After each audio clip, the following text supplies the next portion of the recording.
Next हम use करने वाले हैं इस 320x240 IPS TFT LCD display module को FireBeetle 2 ESP32-S3 मॉड्यूल के साथ।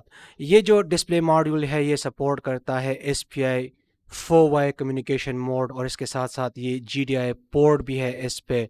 It accepts a wide range of input voltages from 3.3 volt to 5 volt जो इसको compatible करता है with multiple main controller boards like Arduino। अगर आपने वायरिंग को कम करना है और ज़्यादा वायरिंग से अपनी जान को छुड़ानी है तो आप लोगों ने GDI इंटरफेस को यूज़ करना है, लेकिन आप ये उन कंट्रोलर बोर्ड्स के साथ यूज़ कर सकते हैं जिस पे GDI पोर्ट अवेलेबल है। जिस तरह से FireBeetle 2 बोर्ड पे ऑलरेडी GDI पोर्ट है, लेकिन अगर आप जो ट्रेडिशनल जो आर्डुइनो के बोर्ड्स हैं वो देखें तो वहाँ पे आपके पास GDI पोर्ट नहीं है, तो वहाँ पे आप ये मेल हीटर्स जो हैं वो आप यूज़ कर सकते हैं। इस डिस्प्ले मॉडल के बैक साइड पे आपको एक माइक्रो SD कार्ड भी मिलता है जिसमें आप इमेजेस को स्टोर कर सकते हैं और फिर आप उसको डिस्प्ले कर सकते हैं TFT LCD मॉड्यूल पे। क्योंकि FireBeetle 2 ESP32 बोर्ड पे ऑलरेडी GDI पोर्ट है, सो मैं यूज़ करूँगा FPC केबल।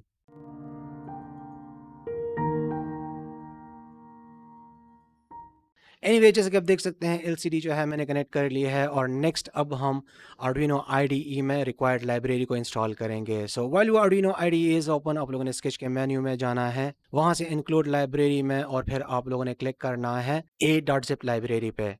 आप लोगों ने डिज़ायर्ड लाइब्रेरी को सेलेक्ट करना है जो कि आप मेरी वेबसाइट से डाउनलोड कर सकते हैं and then finally click on the open button. तो जैसे कि आप देख सकते हैं मैंने ऑलरेडी इस लाइब्रेरी को Arduino IDE में ऐड किया हुआ है। सो माय डियर फ्रेंड्स, आप ये प्रोग्राम यूज़ करके अपने TFT LCD को चेक कर सकते हैं कि आपकी LCD जो है वो काम कर रही है या नहीं कर रही है। तो फिर से मैं आप लोगों को बताता चलूँ कि प्रोग्राम को अपलोड करने से पहले फ़र्स्ट ऑफ़ ऑल आप लोगों ने DF रो बोर्ड FireBeetle 2 ESP32-S3 बोर्ड को सेलेक्ट करना है और सारे के सारे पैरामीटर्स को जो है आप लोगों ने मैच करने हैं मेरे पैरामीटर्स के साथ जो मैंने ऑलरेडी एक्सप्लेन किए हुए हैं, और फाइनली फिर आप कम्युनिकेशन पोर्ट को सेलेक्ट करके प्रोग्राम को अपलोड कर सकते हैं।